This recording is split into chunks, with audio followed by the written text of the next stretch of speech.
একজন দরিদ্র রাখাল ছিল যে প্রতিদিন দান করত আল্লাহর সন্তুষ্টির জন্য।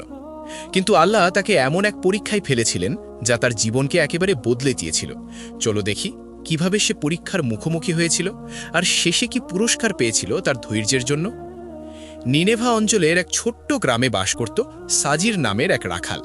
মানুষটা ছিল অসাধারণ ভালো মনের, কিন্তু অভাবের সাথে তার ছিল নিত্যদিনের লড়াই। একটা ছোট্ট কুটিরে এসে কাটাতো তার জীবন, ধৈর্য আর কৃতজ্ঞতা নিয়ে। তার সম্বল ছিল মাত্র কয়েকটা বকরি। সাজিরের মা তখন আর বেঁচে ছিলেন না। ঘরে ছিল তার স্ত্রী সারা, একজন ধৈর্যশীল আর কৃতজ্ঞ নারী, আর ছিল একটা ছোট্ট শিশু যে তখনও হাঁটতে শেখেনি। এছাড়া সাজিরের ভরসা ছিল শুধু একজন, তার বৃদ্ধ বাবা, যাকে বয়স আর অসুস্থতা একেবারে ভেঙে দিয়েছিল। বৃদ্ধ বাবাও যৌবনে রাখাল ছিলেন। সারাটা জীবন কাটিয়ে দিয়েছেন বকরির পাল নিয়ে জঙ্গলে, উপত্যকায়, চারণভূমিতে। তার মুখে ছিল রোদের তাপের দাগ, হাতে ছিল কঠিন পরিশ্রমের রেখা, কিন্তু হৃদয়ে ছিল অটুট ঈমান আর জিহ্বায় সব সময় আল্লাহর জিকির। একদিন সাজিরের বাবার অসুস্থতা খুব বেড়ে গেল। সাজির বসেছিল তার পাশে, আর সারা ছিল কাছেই, তাদের শিশুকে দেখাশোনা করছিল। হালকা বাতাস ঢুকছিল কুটিরের ভেতর, চারিদিকে নীরবতা। বৃদ্ধ বাবা দুর্বল গলায় বললেন, বেটা সাজির, আমার জীবনের প্রদীপ নিভে আসছে। তোমার জন্য কোনো সম্পদ রেখে যেতে পারলাম না, শুধু এই কয়েকটা বকরি। কিন্তু একটা পরামর্শ আছে, যদি মেনে চলো, আল্লাহ তোমার জীবনকে সহজ করে দেবেন। সাজির বিনয়ের সাথে বলল, চোখে পানি নিয়ে, বাবা, যা বলবেন তাই মানব।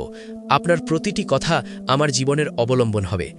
বৃদ্ধ কাপা কণ্ঠে বললেন, বেটা, সারা জীবন রাখালি করে অনেক কিছু দেখেছি, শিখেছি। আর একটা সত্য সব সময় মনে গেঁথে গেছে, যে আল্লাহর পথে দান করে আল্লাহ তার সম্পদে বরকত দেন আর বিপদ থেকে রক্ষা করেন। সাজির, যদি চাও তোমার জীবন শান্তিতে কাটুক, কোনো বড় বিপদ না আসুক, তোমার সম্পদ বাড়তে থাকুক, তাহলে দান করতে থাকো বেটা। কখনো আল্লাহর পথে খরচ করা বন্ধ করো না। এই বলে তিনি গভীর নিঃশ্বাস নিলেন। ঠোঁটে উচ্চারিত হলো কালেমা। শক্ত করে ধরলেন সাজিরের হাত, তারপর চিরতরে বন্ধ করে দিলেন চোখ। সাজিরের মনে হলো যেন পাহাড় ভেঙে পড়ল বুকের উপর।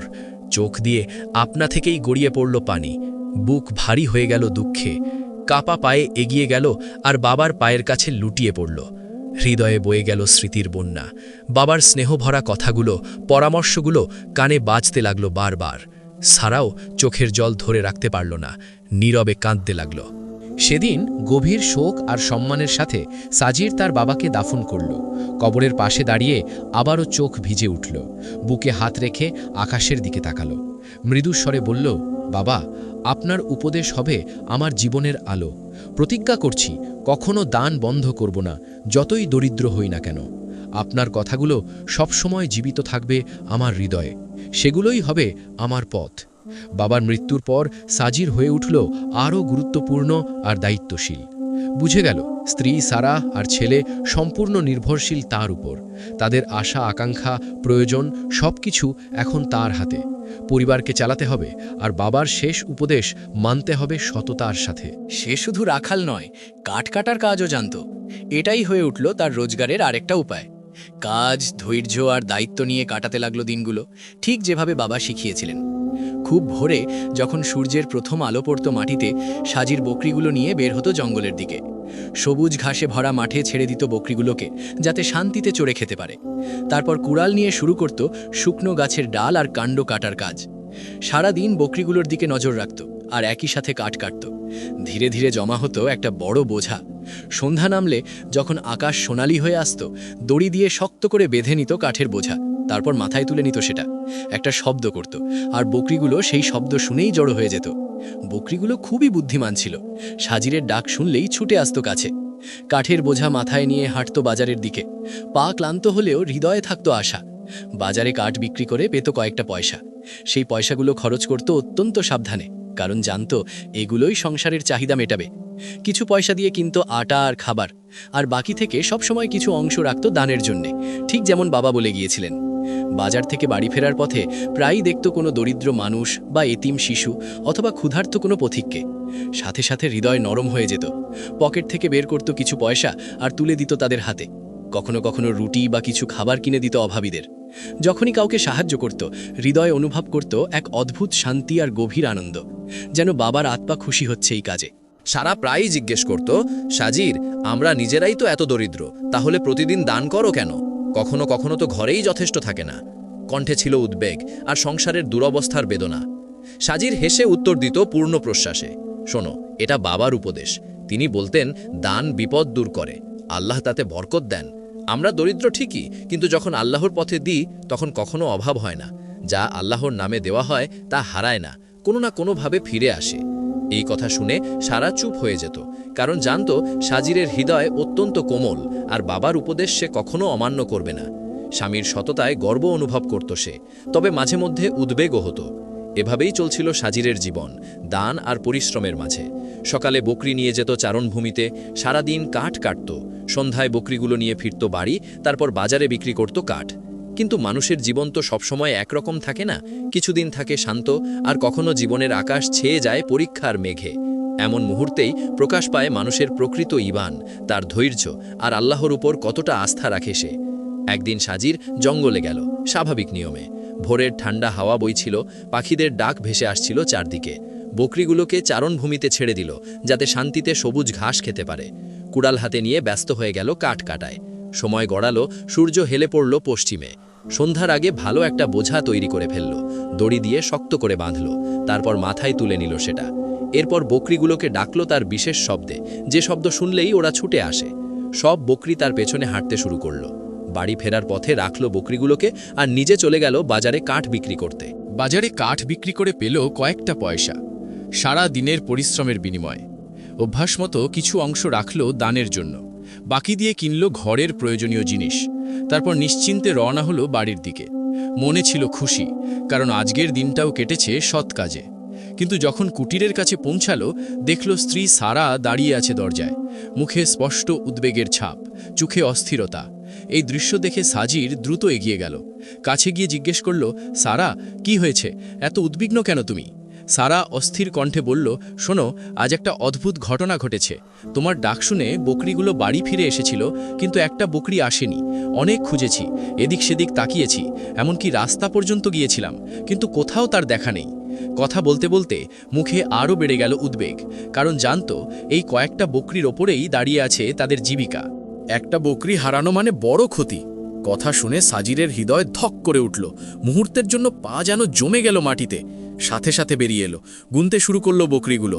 হাত কাঁপছিল অনিচ্ছায়, মনে এক অদ্ভুত উদ্বেগ।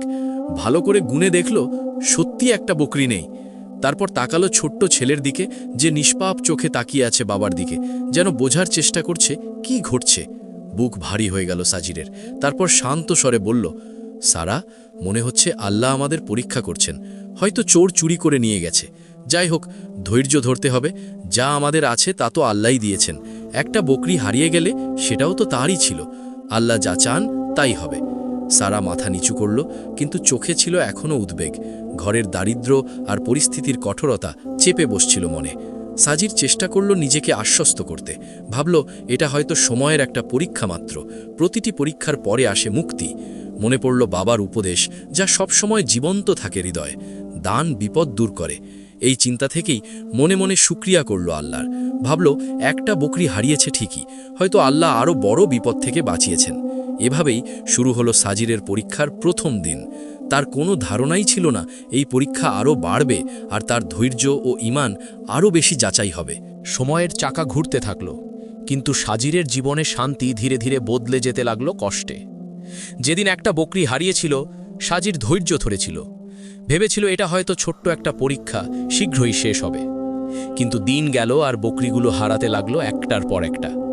প্রথম দিকে ভাবল হয়তো বকরিগুলো জঙ্গলে পথ হারিয়ে ফেলেছে, কিন্তু সত্য ছিল ভিন্ন। একজন চোর মাঝে মাঝে চুরি করে নিয়ে যাচ্ছিল তার পাল থেকে। সাজিরের সরলতা আর ব্যস্ততার কারণে সে বুঝতে পারেনি এটা।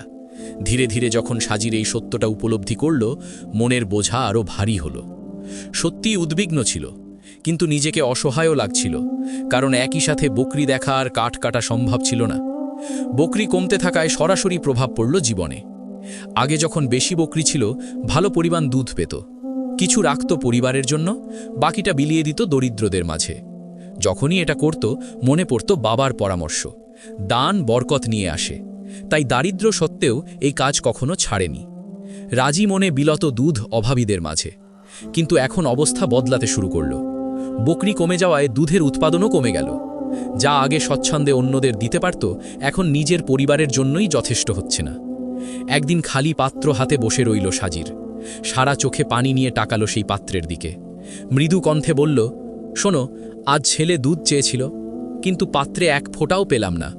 আমরা চেয়েছিলাম অন্যদেরও খাওয়াতে, কিন্তু এখন নিজের সন্তানকেই দিতে পারছি না। কথা শেষ করতে করতে গলা ধরে এলো। ছড়িয়ে পড়ল ঘরে নীরব দুঃখ।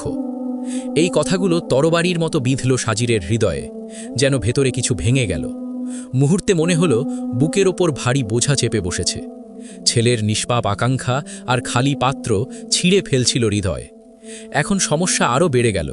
কাঠ বিক্রি না করলে ঘরে খাবার আসবে কোথা থেকে? আর বকরিগুলো জঙ্গল থেকে সরাসরি বাড়িতে না পাঠালে চোর আবার চুরি করবে। যেন আটকে গেছে দুই কঠিন রাস্তার মাঝে।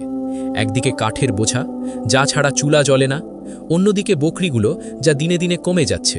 এই দুই বিপরীতমুখী টানাপোড়েন সাজিরের মনকে প্রতিনিয়ত কুড়ে কুড়ে খাচ্ছিল। প্রতিটি দিন যেন এক নতুন পরীক্ষার মুখোমুখি দাঁড় করাতো তাকে। যতই ভাবত ততই মনে উদ্বেগ বাড়ত। সাজিরের কাছে স্পষ্ট কোনো সমাধান ছিল না। ঘরে দারিদ্র্য বাড়তে লাগল, পরিস্থিতি আগের চেয়ে আরও কঠিন হল। অভাবের কালো ছায়া তাদের ছোট্ট কুঁড়ে ঘরটিকে গ্রাস করছিল। সারার পোশাক ছিল পুরনো, অনেক জায়গায় ছেঁড়া, এত তালি দেওয়া যে আরও জীর্ণ দেখাচ্ছিল। প্রতিটি তালি যেন তাদের অসহায়ত্বের এক একটি প্রতীক। তবুও সাজির ধৈর্য ছাড়ল না। তার বিশ্বাস ছিল এই কঠিন সময় একদিন কাটবেই। প্রায় রাতে জেগে থাকত, নীরবে দোয়া করত আল্লাহর কাছে। তার চোখ দিয়ে পানি ঝরত, কিন্তু ঠোঁটে থাকত আশার বাণী। সে বলতো, হে আল্লাহ, এসব তোমার পরীক্ষা, কিন্তু আমাকে আবার সেই সামর্থ্য দাও যাতে অন্যদের দিতে পারি। আমাকে দৃঢ় রাখো, ধৈর্য দাও। তার এই প্রার্থনা ছিল কেবল নিজের জন্য নয়, বরং সমাজের অসহায় মানুষদের পাশে দাঁড়ানোর এক সুপ্ত বাসনা। চোখ দিয়ে পানি ঝরত সাজিরের, কিন্তু তবুও আশা হারাত না। হৃদয় ছিল আশার আলো, বিশ্বাস ছিল আল্লাহ কোনো না কোনো পথ খুলে দেবেন। এই বিশ্বাসই তাকে টিকে থাকার শক্তি যোগাত। একদিন স্ত্রী সারাকে বলল, শোনো, একটা সিদ্ধান্ত নিয়েছি। আর বকরিগুলো জঙ্গলে নিয়ে যাব না। সেখানে একটার পর একটা চুরি হচ্ছে। আমি জঙ্গলে যাব, কাঠ কাটব এবং বকরির জন্য ঘাস নিয়ে আসব। এতে বকরিগুলো ঘরেই থাকবে, নিরাপদ থাকবে। তার কণ্ঠে ছিল ক্লান্তি আর দৃঢ়তা একসাথে। সে জানত এই সিদ্ধান্ত সহজ হবে না, কিন্তু অন্য কোনো পথও দেখছিল না। এই সিদ্ধান্ত ছিল তার শেষ ভরসা, এক মরিয়া চেষ্টা। এখন কষ্ট হলো দ্বিগুণ। ভোরে কুড়াল নিয়ে যেত জঙ্গলে, কাটত শুকনো ডাল আর কাণ্ড, তৈরি করত কাঠের বোঝা। তার কাঁধে চেপে বসত শুধু কাঠের বোঝা নয়, বরং পরিবারের সমস্ত দায়িত্ব আর ভবিষ্যতের অনিশ্চয়তা। তারপর সেই বোঝা মাথায় নিয়ে যেত বাজারে। প্রতিটি পদক্ষেপ ছিল কঠিন, প্রতিটি শ্বাস ছিল কষ্টের, কিন্তু তার চোখে ছিল এক অদম্য জেদ, এক দৃঢ় সংকল্প। সে জানত এই কষ্টই একদিন তাদের জীবনে নতুন ভোরের আলো নিয়ে আসবে। সারা, তার স্ত্রী, কখনো কখনো অবাক হয়ে দেখত এই দৃশ্য। সে ভাবত, এত কষ্ট, এত অভাব, এত পরীক্ষা, তবুও তার স্বামীর হৃদয় যেন আরও কাছে যাচ্ছে আল্লাহর। যখন সে দেখত রাতের নিস্তব্ধতায় দোয়ারত সাজিরকে, তার মনে জন্ম নিত এক গভীর সম্মান। মনে মনে সে বলতো, এই মানুষ সত্যি ধৈর্যশীল। আল্লাহ নিশ্চয়ই তার ধৈর্যের ফল দেবেন। তার পরিশ্রম কখনো বৃথা যাবে না। আল্লাহ অবশ্যই তাকে এর প্রতিদান দেবেন। একদিন সাজির জঙ্গলে কাঠ কাটছিল, যেমন সে সবসময় করত। সূর্য ছিল প্রচণ্ড উত্তপ্ত। তার প্রখর তাপে শরীর ভিজে গিয়েছিল ঘামে। কপাল থেকে ঝরছিল ঘামের ফোঁটা, যেন মুক্তোর মতো ঝলমল করছিল। কুড়ালের প্রতিটা আঘাতে তার হাত ক্লান্ত হচ্ছিল, প্রতিটি পেশি যেন বিদ্রোহ ঘোষণা করছিল। তবু সে থামছিল না। তার মনে ছিল দৃঢ় সংকল্প, পরিবারের মুখে হাসি ফোটানোর অদম্য ইচ্ছা। এমন সময় হঠাৎ তার চোখ পড়ল একটা অদ্ভুত গাছে। গাছটি দেখতে সাধারণ হলেও তার একটা কাণ্ড মাটি থেকে সামান্য উঁচু ছিল, যেন নিজে কিছু লুকানো আছে। কৌতূহল জাগল তার মনে। এই অস্বাভাবিকতা তাকে আকর্ষণ করল। কয়েক মুহূর্ত সে থেমে মনোযোগ দিয়ে দেখল গাছটা। তার মনে এক অজানা আশার সঞ্চার হল। তারপর কুড়াল একপাশে রেখে ধীরে ধীরে খুঁড়তে শুরু করল সেখানে। তার প্রতিটি কুদালের আঘাতে মাটি সরে যাচ্ছিল, আর তার কৌতূহল ততই বাড়ছিল।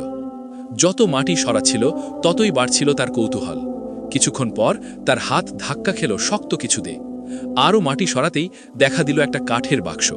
তার হৃদয় দ্রুত স্পন্দিত হতে লাগল, শ্বাস ভারী হয়ে উঠল। সাবধানে সে বাক্সটা বের করল। তার হাত কাঁপছিল উত্তেজনায়। আর যখন খুলল ঢাকনা, তার চোখ বিস্ফারিত হল বিস্ময়ে। বাক্স ভরা ছিল স্বর্ণ মুদ্রা আর মূল্যবান রত্নে। এমন দৃশ্য সে কখনো কল্পনাও করেনি। তার জীবনের সকল কষ্ট, সকল পরিশ্রম যেন এক মুহূর্তে সার্থক হয়ে উঠল। অনিচ্ছায় সেজদায় লুটিয়ে পড়ল সাজির। শুকরিয়া করতে লাগল তার রবের। হে আল্লাহ, এসব তোমারই দান। আমার পরিশ্রম, আমার দান কিছুই তুমি বৃথা যেতে দাওনি। এই পরীক্ষার পর তোমার রহমতে আমাকে ধন্য করলে। তার চোখ থেকে আনন্দাশ্রু ঝরছিল, তার হৃদয় ভরে উঠেছিল কৃতজ্ঞতায়। সে জানত আল্লাহ তার ধৈর্য ও পরিশ্রমের প্রতিদান দিয়েছেন, এবং এই প্রতিদান ছিল তার কল্পনারও অতীত। খুশিতে ভরা হৃদয় নিয়ে বাড়ি ফিরল বাক্স নিয়ে। দরজায় দাঁড়িয়ে থাকা সারা তাকালো তার দিকে, মুখে বিস্ময় আর খুশির ছাপ। কাঁপা গলায় বলল, এটা কি সাজির? বিস্ময়ে চোখ বড় বড় হয়ে গেছে। সাজির হেসে বলল, সারা, এটা আল্লাহর সাহায্য। তার রহমতে আমাদের ওপর নেয়ামত বর্ষণ করলেন। আমি সবসময় জানতাম আল্লাহ ধৈর্যশীলদের কখনো হতাশ করেন না। তারপর গম্ভীরভাবে বলল, এখন সিদ্ধান্ত নিয়েছি আগের চেয়ে অনেক বেশি খরচ করব আল্লাহর পথে। সারার চোখ ভরে এলো পানিতে। বুঝতে পারল ধৈর্যশীল স্বামীর হৃদয়ের মহত্ব। কিন্তু আল্লাহর কৃপা এখানেই শেষ নয়। পরের দিন ঘটল আরও আশ্চর্য ঘটনা। সাজির খুবই খুশি ছিল আল্লাহর এই বিশেষ অনুগ্রহে, তাই ঠিক করল গ্রামের অভাবীদের খাওয়াবে আল্লাহর সন্তুষ্টির জন্য। গ্রামের বাজারে গেল প্রয়োজনীয় খাবার কিনতে। সেখানে চোখ পড়ল এক মুখোশধারী লোকের ওপর, যে একজন ব্যবসায়ীর কাছে 2টো বকরি বিক্রি করছে। দেখামাত্র চিনে ফেলল সাজির, কারণ সে তার সব বকরিতে লাল চিহ্ন দিয়ে রাখত, যাতে হারিয়ে না যায়। সাথে সাথে এগিয়ে গেল সেই লোকটার কাছে। বিনয়ের সাথে বলল, এই 2টো বকরি তো আমার, তোমার হাতে এলো কিভাবে? লোকটা কড়া গলায় অস্বীকার করল, বলল বকরি 2টো তার, সাজির মিথ্যা দাবি করছে। সাজির বুঝল এই লোকটাই হয়তো তার বকরি চুরি করত। বলল বিচারকের কাছে নালিশ করবে। মুখোশধারী নিশ্চিন্ত ছিল, ভাবল কোনো প্রমাণ নেই তার বিরুদ্ধে। দুজনে গেল বিচারকের কাছে। বিচারক যখন প্রমাণ চাইলেন, সাজির বলল, আমার সব বকরিতে লাল চিহ্ন আছে, কারো পায়ে, কারো মাথায়। এই বকরিগুলোতেও একই চিহ্ন আছে। বাড়িতে আরও বকরি আছে যাদের এই চিহ্ন রয়েছে, আর এগুলো বেশ কিছুদিন থেকে হারিয়ে। বিচারক চিহ্ন দেখে সাজিরের কথা সত্য পেলেন। সাথে সাথে আদেশ দিলেন মুখোশধারীকে গ্রেফতার করতে। লোকটা চিৎকার করতে লাগল, প্রতিবাদ করল, কিন্তু আল্লাহর হুকুমে সময় এসেছিল তার খারাপ কাজের পর্দা খুলে যাওয়ার। যখন তার ঘর তল্লাশি হলো, সেখানে পাওয়া গেল সাজিরের বাকি বকরিগুলো।